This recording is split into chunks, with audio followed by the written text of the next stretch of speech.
প্রবন্ধ উপস্থাপন স্লাইডের মাধ্যমে আমি করে দিচ্ছি। মূল প্রবন্ধটি ইনশাল্লাহ আপনারা ইমেইলে আশা করি পেয়ে যাবেন ইনশাল্লাহ। মূল বিষয়টি হলো জাকাত and it's economic impact, a model for sustainable development. জাকাত নিয়ে আমরা অনেক মাসালা জেনেছি। অনেকের ধারণা জাকাত শুধু একটা মাসালার ব্যাপার, নামাজ পড়া একটা মাসালার ব্যাপার, জাকাত একটা মাসালার ব্যাপার। শুধু এতটুকু না, জাকাত আসলে আমাদের ইকোনমিক যে ম্যাক্রো লেভেল, সেটাকে আসলে কতটা আমূল পরিবর্তন নিয়ে আসতে পারে। আমি আজকের এই সেশনে আমার দীর্ঘ কয়েক বছরের গবেষণা এবং বিশ্বে এ ব্যাপারে যতগুলো রিসার্চ পেপার জার্নালে পাবলিশ হয়েছে, অনেকগুলো পেপার আমার পড়াশোনা এসেছে, সেগুলো আলোকে একটা সামারাইজ করার চেষ্টা করবো ইনশাল্লাহ খুব সংক্ষেপে। এই স্লাইডটা আমাদের অত্যন্ত গুরুত্বপূর্ণ। আমরা মনে আছে আমাদের লাস্ট প্যানেল ডিসকাশনে আমাদের আবু তাসমিয়া রফিক ভাই একটি কথা বলেছিলেন, মনে আছে? কি বলেছিলেন তিনি? যে জাকাত আদায় এবং জাকাত পরিশোধ এটি অধিকাংশ ক্ষেত্রে আসলে রাষ্ট্রের সাথে সম্পৃক্ত।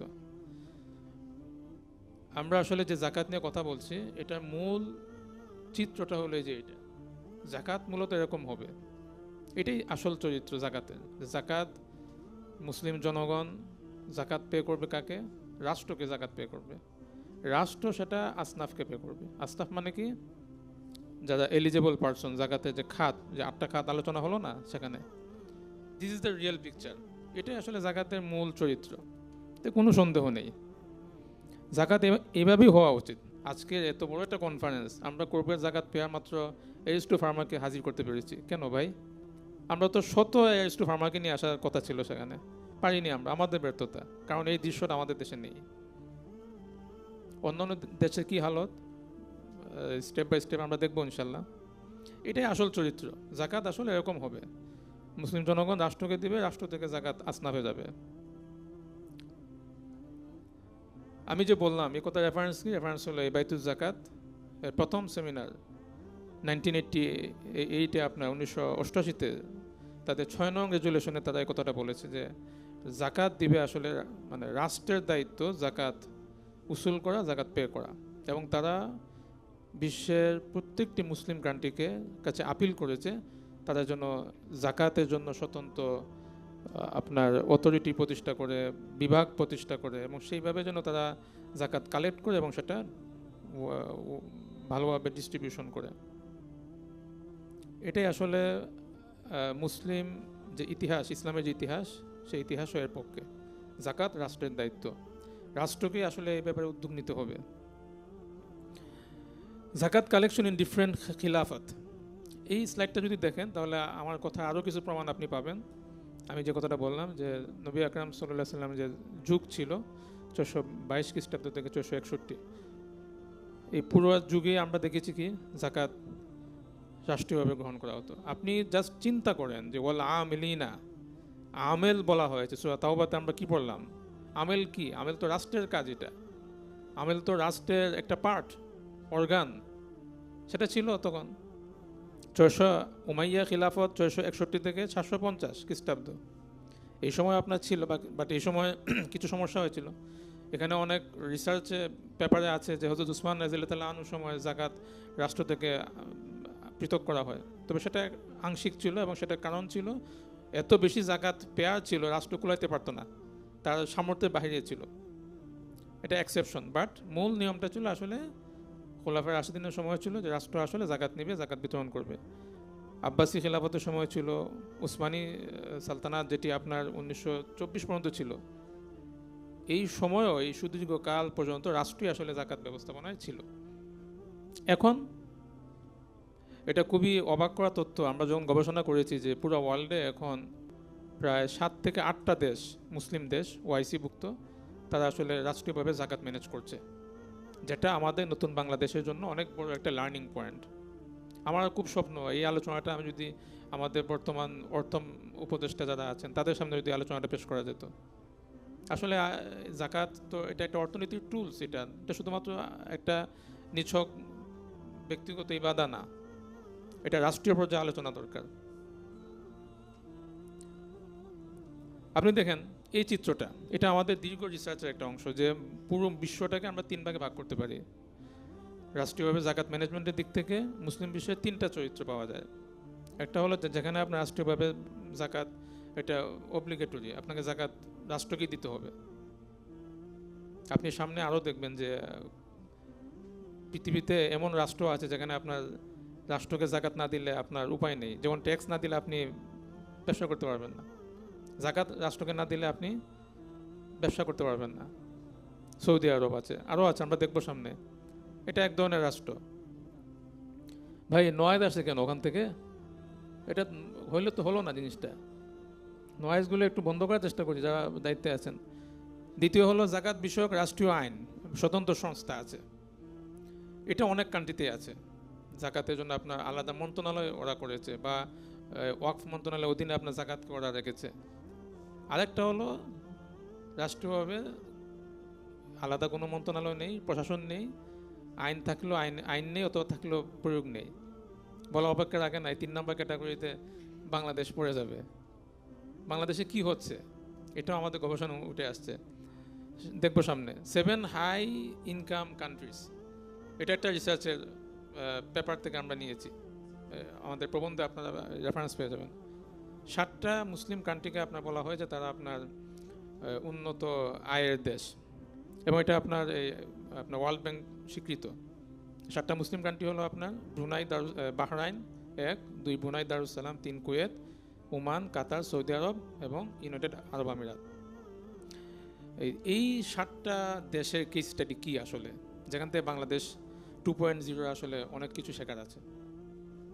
বাহরাইনের কথা আপনি দেখেন, এগুলো আমরা এই তথ্যগুলো যাচাই করেছি। বাহরাইনে আপনার মাত্র 73% মুসলিম, আমাদের চেয়ে কম। সেখানে আপনার জাকাতের জন্য MJIA, হ্যাঁ, ministry of justice and Islamic affairs, জাকাতের জন্য স্বতন্ত্র একটা সংস্থা, সরকারি সংস্থা, জাকাত কালেক্ট করে জাকাত বিতরণ করে, এবং তারা সেভিং এবং গোল্ডের উপর শুধু জাকাত নেয়, বাকিগুলো জাকাত ওরা নেয় না সরকারিভাবে। একটা ইন্টারেস্টিং বিষয় হলো এই MJIA তারা আপনার জাকাত নিয়ে সেটা আপনার তাদের দেশের ইকোনমিক ডেভেলপমেন্টের পেছনে তারা কীভাবে ব্যয় করে, এই ধরনের তথ্য সেখানে উঠে এসেছে। ফুড কুপন তারা ইস্যু করে। এই যে একটা ইনোভেটিভ থট, আমাদের প্যানেল ডিসকাশন এগুলি নিয়ে আলোচনা হবে। ফুড কুপন, দরিদ্রদের জন্য ফুড কুপন, এটা ছিল আপনার মারওয়ান রাহিমাহুল্লাহ, একজন বড় শাসক ছিলেন। ওনার সময়ে সাহাবাদের যুগ ছিল, তখন আবু হুরায়রা রাদিয়াল্লাহু আনহু ছিলেন, ওই সময় আপনার ফুড কুপন ছিল। সেটা আপনার বাহরাইনে এখনও আছে, জাকাত থেকে আপনার ফুড কুপন দেওয়া হচ্ছে। ব্রুনাই দারুসালাম, তাদেরও আপনার স্বতন্ত্র আপনার জাকাতের রাষ্ট্রীয় IRCB, আপনার Islamic religious council of Brunei, তারা রাষ্ট্রীয়ভাবে আপনার জাকাত কালেক্ট করে। এবং তাদের আমরা দেখলাম 2017 যে তথ্য, আপনার তাদের যে জাকাত উঠে এসেছে তাদের রাষ্ট্রীয়ভাবে, সেটা আপনার পরিমাণ ছিল বাংলাদেশি টাকায় 166 কোটি টাকার মতো হবে। হিউজ আমাদের বাংলাদেশে, তাও 2017 ঘটনা। আপনি একটু পরে দেখবো আমরা যে আমাদের ইসলাম ফাউন্ডেশনে কত জাকাত উসুল হয়। কুয়েতের এই দেশটা আসলে খুবই, মানে আমাদের আজকে আলোচনার সাথে এই দেশের আলোচনা অনেক বেশি প্রাসঙ্গিক। কেউ যদি জাকাত জানতে চায়, সে কুয়েত জানে না, তাহলে আমি বলবো আসলে আপনি জাকাত কিছুই জানেননি। আপনি কুয়েত যে আপনার কুয়েতে যে বাইতুল জাকাত, আপনার এই জাকাত হাউস, তারা আপনার পুরো বিশ্বে একমাত্র ইন্টারন্যাশনাল শরিয়া বোর্ড, হাইয়াতুল শরিয়া আল আলমী আলী জাকাত, পুরো বিশ্বে একমাত্র শরিয়া বোর্ড জাকাতের উপর, ইন্টারন্যাশনাল শরিয়া বোর্ড। তারা আপনার জাকাত নিয়ে সেই 70-এর দশক থেকে আপনার যে রেজুলেশনগুলো তৈরি করেছে, সেটা ভলিউম কত হবে আপনি অনুমান করতে পারেন? 30 ভলিউম প্রায়। আমার জাকাতের বই, জাকাত বই আধুনিক রূপায়ণ, এই বইটি এখানে পাওয়া যাচ্ছে, সিয়ান থেকে প্রকাশিত। এই বইটি লিখতে যে আমি এই 30 ভলিউম 2বার খতম করেছি। মানে হিউজ ইনফরমেশন এবং মানে স্কলারলি ডিসকাশন এত বেশি, আমরা জাকাতে মাসলা জেনতেন লোক বলে ফেলি। আমার কাছে খুব হাস্যকর মনে হয়। জাকাতে মাসলা যেমন মনে হয় পকেটের মধ্যে থাকে, বলাই তো যায়। 30টা ভলিউম আপনি পড়েন আগে, তারপর চিন্তা করেন জাকাতে মাসলা বলা এত সহজ না কঠিন। এই সেশনগুলো যে আমরা করছি, এগুলোর পেছনে কত ব্রেন স্টর্মিং করতে হচ্ছে আমাদের, এক একটা মাসালাকে ধরে ধরে। সুতরাং এই কুয়েত যদি আপনি স্টাডি না করেন তাহলে জাকাত নিয়ে আপনার আসলে পড়াশোনা অনেক দূর থেকে গেছে এখনো। কুয়েতে জাকাতের রাষ্ট্রীয়ভাবে কালেকশনটা দুইটা মন্ত্রণালয় ওরা ভাগ করে রেখেছে, একটা হলো অর্থ মন্ত্রণালয়, মিনিস্ট্রি অফ ফাইন্যান্স, আর একটা আপনার ওয়াকফ মন্ত্রণালয়। খুব চমৎকার একটা তথ্য হলো যে ওয়াকফ মন্ত্রণালয়ের অংশ হলো আপনার জাকাত হাউস, তারা আপনার আবার জাকাত কালেক্ট করে বিতরণ করে, আবার একই সাথে তারা পুরো বিশ্বে জাকাত বিষয়ে সেই নির্দেশনা প্রদান করে। আর এমওএফ আপনার অর্থ মন্ত্রণালয় যেটি, তারা মূলত ট্যাক্সের কাজ করে, এবং তারা আপনার আইন করে দিয়েছে যে প্রত্যেকটা company in the mandatory zakat payment system, companies must pay zakat at the rate of 1% on annual net profit. MOF তাদের আইন হলো যে প্রত্যেকটা কোম্পানি, যেহেতু অর্থ মন্ত্রণালয়ের কাছে তার তথ্য আছে, সে তার অ্যানুয়াল প্রফিটে 1% জাকাত আদায় করতে হবে। না 1% করবে না, হ্যাঁ তুমি বাকিটা করো তোমার ব্যক্তিগত অন্য কোনো খাতে, বাট 1% তোমাকে রাষ্ট্রকে দিতেই হবে। এটা বাধ্যতামূলক কুয়েতের জন্য। ওমানের কথায় আসেন, ওমান আপনার সেটা তাদেরও মুসলিম জনসংখ্যা আমাদের চেয়ে কম, 86% হবে, এখন হয়তো একটু বেশি হবে। তাদেরও আপনার স্বতন্ত্র আপনার জাকাত ডিপার্টমেন্ট আছে, ওয়াকফ মন্ত্রণালয়ের অধীনে আপনার জাকাত কালেকশন হয় এবং ডিস্ট্রিবিউশন হয়। এবং তাদের একটি চমৎকার যে তথ্য আমরা পেলাম যে তাদের আপনার জাকাত কালেকশন বিতরণের জন্য আপনার স্বতন্ত্র আপনার জাকাত পেমেন্ট সিস্টেম আছে, এবং সেখানে যে কেউ আপনার জাকাত রিসিভার সে আবেদন করতে পারে যে আমি জাকাত রিসিভার, আমার জাকাত দরকার। বাংলাদেশে আছে এরকম, একজন যদি চায় যে আমি জাকাত আমার দরকার, সে গিয়ে লাইন ধরতে হয়। তো লাইন ধরবে কেন? একটা ওয়েবসাইট থাকবে সরকারের, সেখানে সে আবেদন করবে, ফর্ম ফিল আপ করবে, এবং একটা আপনার প্রসেস থাকবে, সেই প্রসেসের মাধ্যমে তাকে ইভ্যালুয়েশন করা হবে, জাকাত সে পেয়ে যাবে ঘরে বসে জাকাত পেয়ে যাবে। এই সিস্টেমটা বাংলাদেশে ডেভেলপ করা দরকার, যেটা আপনার ওমানে আছে। কাতারে আপনার 77% মুসলিম, সেখানেও আপনার জাকাতের আলাদা মিনিস্ট্রি অফ আওকাফ, তার অধীনে জাকাত সংগ্রহ এবং বিতরণ হয়। এবং সেখানে আপনার চমৎকার একটা বিষয় আমরা পেলাম আমাদের গবেষণায়, সেটি হলো যে পাবলিক কোম্পানিগুলো তাদের 2.5% জাকাত তাদের নেট অ্যানুয়াল প্রফিটে সেটা আদায় করা সরকারকে বাধ্যতামূলক। যেমন আপনার ট্যাক্স দিতে হয়, এরকম জাকাত আপনার 2.5% দিতে হবে, আইন করা এটা। তাহলে ওরা যদি করতে পারে, তাহলে আমরা আমাদের দেশে কেন বাস্তবায়ন করতে পারবো না? এটা যে কোম্পানিগুলো তাদের প্রফিটের একটা অংশ অ্যাটলিস্ট 1% যদি হয়, যেটা আমরা দেখলাম একটু আগে কুয়েতের, যে তোমাকে জাকাত সরকারের কাছে দিতে হবে। সৌদি আরবিয়া, এইটা আরও চমৎকার একটা দেশ এই প্রসঙ্গে। সৌদি আরবে আপনার তো ট্যাক্স নেই, স্বাভাবিকভাবে ওখানে হলো জাকাত বাধ্যতামূলক, ট্যাক্সের প্রয়োগটা সীমিত। সেখানে আপনার প্রত্যেকটা বিজনেসম্যান, কর্পোরেট হোক, তাকে আপনার জাকাত পে করতে হবে, 2.5% সরকারকে দিতে হবে। এবং তাদের এই সবগুলো জাকাত আপনার মিনিস্ট্রিতে চলে যায়, অর্থ মন্ত্রণালয় সামা মনিটারি এজেন্সির কাছে যায়, তারা সেটা বিতরণ করে। এবং আমরা রিসেন্টলি একটা তথ্য পেলাম যে 2025 সনের বাজেট বক্তব্যে সৌদি আরব বলেছে যে তারা আপনার তাদের সম্ভাব্য আয়ের পরিমাণ, জাকাত এবং অন্যান্য সামান্য কর, জাকাত হলো বেশি, 36 বিলিয়ন রিয়াল। এটা সৌদি আরবের মোট বাজেটের 3.04%। বাংলাদেশি টাকায় সেটা আপনার 1164 বিলিয়ন টাকা। হিউজ, মানে একটা দেশের বাজেট হচ্ছে আপনার জাকাত দিয়ে। তো এই উদাহরণগুলো তো আমাদের জন্য আসলে লার্নিং। ইউনাইটেড আরব আমিরাত, এই দেশটা হলো সবচেয়ে মানে জাকাতকে ওরা আধুনিকায়নের ক্ষেত্রে, অর্থাৎ টেকনোলজির দিক থেকে জাকাতকে সহজলভ্য আদায়ের দিক থেকে এবং পাওয়ার দিক থেকে তারা এই দেশটা অনেক বেশি অন্যান্য দেশের চেয়ে কিছুটা এগিয়ে। তাদের আপনার সিস্টেমটা, জাকাত সিস্টেম অনেক চমৎকার। সেখানে তারা দেখিয়েছে যে আপনার 2017-তে তারা জাকাত কালেক্ট করেছে আপনার 37 কোটি টাকার মতো, বা আরও বেশি বাংলাদেশ টাকা যদি আমরা হিসাব করি। তাদেরও আপনার জাকাত সংগ্রহের জন্য, বিতরণের জন্য আলাদা সরকারি প্রতিষ্ঠান বা মিনিস্ট্রি মন্ত্রণালয় আছে। ইন্দোনেশিয়া, এটা আরেকটা চমৎকার দেশ। ইন্দোনেশিয়া মালয়েশিয়া দুটো দেশ জাকাতের ক্ষেত্রে প্র্যাকটিসটা খুব কাছাকাছি। তারা মূলত রাজ্যভিত্তিক জাকাত কালেক্ট করে। এখানে আমরা একটা চমৎকার রেফারেন্স পেলাম, হযরত ওমর ইবনে আব্দুল আজিজ রাহিমাহুল্লাহ। উনি ঐতিহাসিকভাবে প্রথম এই চর্চাটা শুরু করেছিলেন যে জাকাতটা রাজ্যভিত্তিক হবে। এটাকে আপনার পার্টিসিপেটরি বাজেট কনসেপ্ট বলে। আকবর আলী খান একজন ভদ্রলোক ছিলেন, উনি বাজেট নিয়ে বাংলাদেশে অনেক কাজ করেছেন। বাজেট নিয়ে একটা বই পাওয়া যায় আমার জানা অনুযায়ী। উনি সেখানে বাজেটের ব্যাপারে একটা প্রস্তাবনা দিয়েছিলেন যে পার্টিসিপেটরি বাজেট কনসেপ্ট। উনি বলেছেন এটা করা উচিত, অর্থাৎ বিভাগ ভিত্তিক বাজেট হবে। আমরা গবেষণা করে পেলাম যে জাকাত আসলে এটা সেই হযরত উমর ইবনে আব্দুল আজিজ রাহিমাহুল্লাহর সময় থেকেই জাকাত ছিল আপনার এই রাজ্যভিত্তিক, আপনার বিভাগ ভিত্তিক। এক একটা রাজ্য, এক একটা বিভাগ, সে তার বিভাগের রাজ্যে জাকাত কালেক্ট করবে এবং তার তার বিভাগের যে নিড আছে সেটা সে পূরণ করবে। ইন্দোনেশিয়া, মালয়েশিয়াতে এই কেসটা খুব গুরুত্বপূর্ণ, এভাবে প্র্যাকটিসটা হয়। ইন্দোনেশিয়াতে আপনার বাজাজ, তারা আপনার ন্যাশনাল জাকাত বডি, তারা পলিসি তৈরি করে। আর লেজ, লেমবাগ, আমিল জাকাত, এগুলো ইন্দোনেশিয়ান ভাষা। লেজ হলো আপনার ওইটা তাত্ত্বিক বা ইমপ্লিমেন্টেশনে কাজ করে। তো বাজান্স হলো আপনার নীতিমালা প্রণয়ন, আর লেজ হলো এটা ইমপ্লিমেন্টেশনে কাজ করে। এবং তাদের প্রত্যেকটা রাজ্যে আপনার এরকম জাকাত কালেকশনের এবং ডিস্ট্রিবিউশনের ব্যবস্থা আছে। এখানে 2024-এ আমরা একটা বাজান্সের একটা বক্তব্য পেলাম। বাজান্সের বর্তমান যিনি চেয়ারপারসন নূর আহমদ, উনি বললেন যে ওনাদের টার্গেট হলো আপনার 41 ট্রিলিয়ন রুপিয়া, ইন্দোনেশিয়ান যে মুদ্রা, প্রায় $2.5 বিলিয়ন USD, এটা তাদের টার্গেট। তো তারা এরকম টার্গেট সেট করতে পারে সরকার যে আমার কত জাকাত আসবে, কীভাবে সেটা ইকোনমিক ইম্প্যাক্ট তৈরি হবে।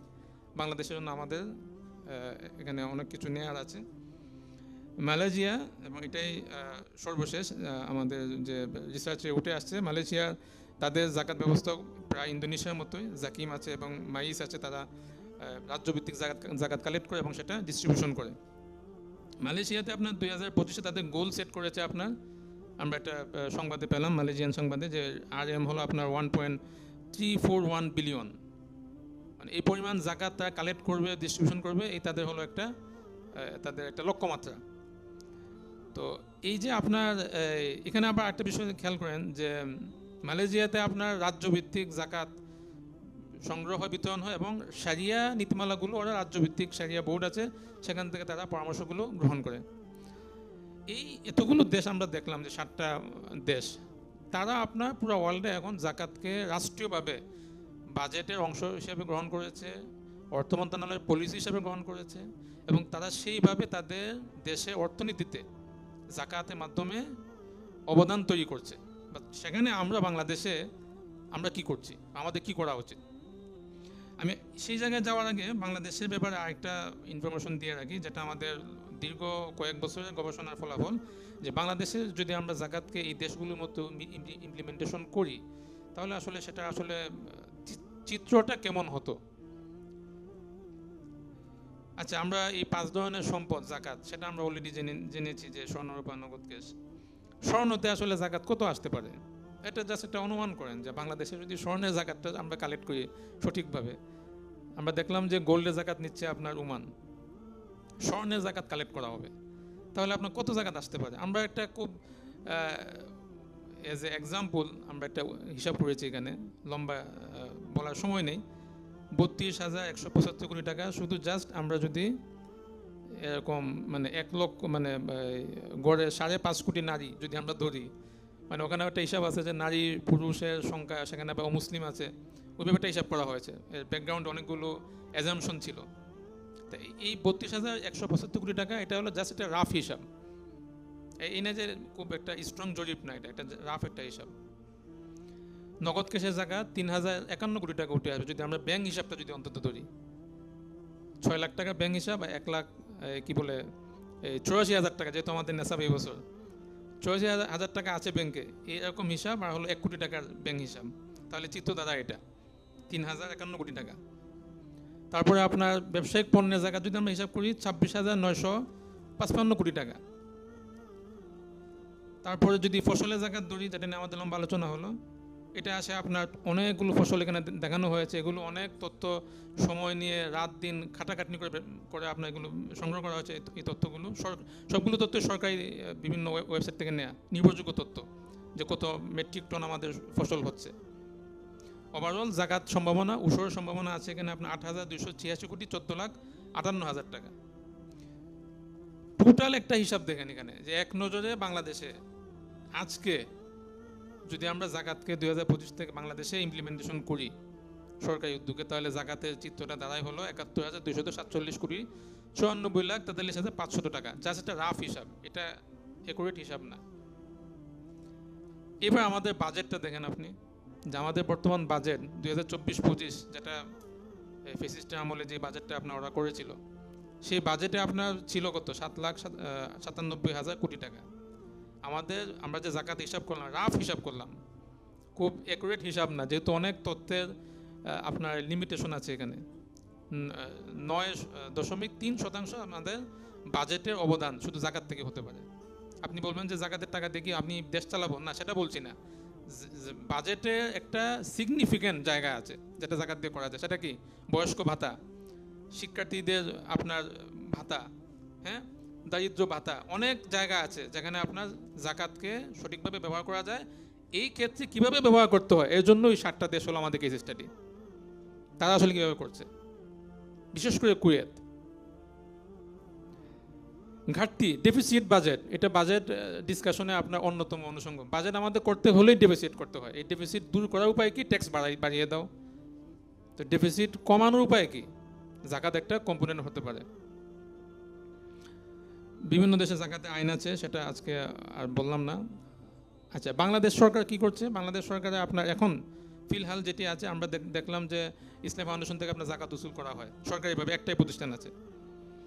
তো আমরা একটা তথ্য পেলাম যে 1982 সাল থেকে 2009-20 পর্যন্ত জাকাত ফান্ডের মাধ্যমে মাত্র 35 কোটি টাকা জাকাত বন্টন হয়েছে। কোথায় বিলিয়ন আর ট্রিলিয়ন হিসাব অন্যান্য দেশে, সেখানে আমাদের মাত্র 35 কোটি টাকা জাকাত মানে সংগ্রহ মানে বিতরণ করা হয়েছে। সমস্যা কোথায় এবং সমাধানটা কোথায়, সেটা আমরা শেষের দিকে যাচ্ছি। বাংলাদেশে আসলে জাকাত ফান্ড যেটা আছে সেটা আসলে কাজ ওইভাবে হচ্ছে না। কেন হচ্ছে না? জনগণের আস্থার অভাব।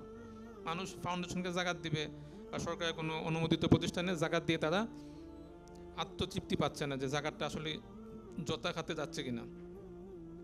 ম্যানেজমেন্টের দুর্বলতা আছে। জাকাত যে আপনি ডিস্ট্রিবিউশন করছেন এর ডিসক্লুশন হচ্ছে কিনা, আপনি সেটা থার্ড পার্টি দ্বারা অডিট করাচ্ছেন কিনা, সেগুলো হচ্ছে না আমাদের দেশে। এবং সেটা আপনার যথাযথভাবে পাবলিকলি সেটাকে প্রকাশ করা, তথ্যগুলো কোথায় জাকাত যাচ্ছে, কত জাকাত আসতেছে, এই ধরনের কোনো ইনফরমেশন খুব একটা অ্যাভেলেবেল না। এখন লম্বা আলোচনা, 7টা পরামর্শ আমরা চিন্তা করেছি যে আমাদের দেশকে এই 2.0-কে যদি আমরা চাই যে হ্যাঁ আমাদের ইকোনমিক্সের মধ্যে একটা নতুন একটা ডাইমেনশন যুক্ত করতে জাকাতের মাধ্যমে, তাহলে এই প্রস্তাবনাগুলো আমাদের জন্য কাজের কাজ হতে পারে ইনশাল্লাহ।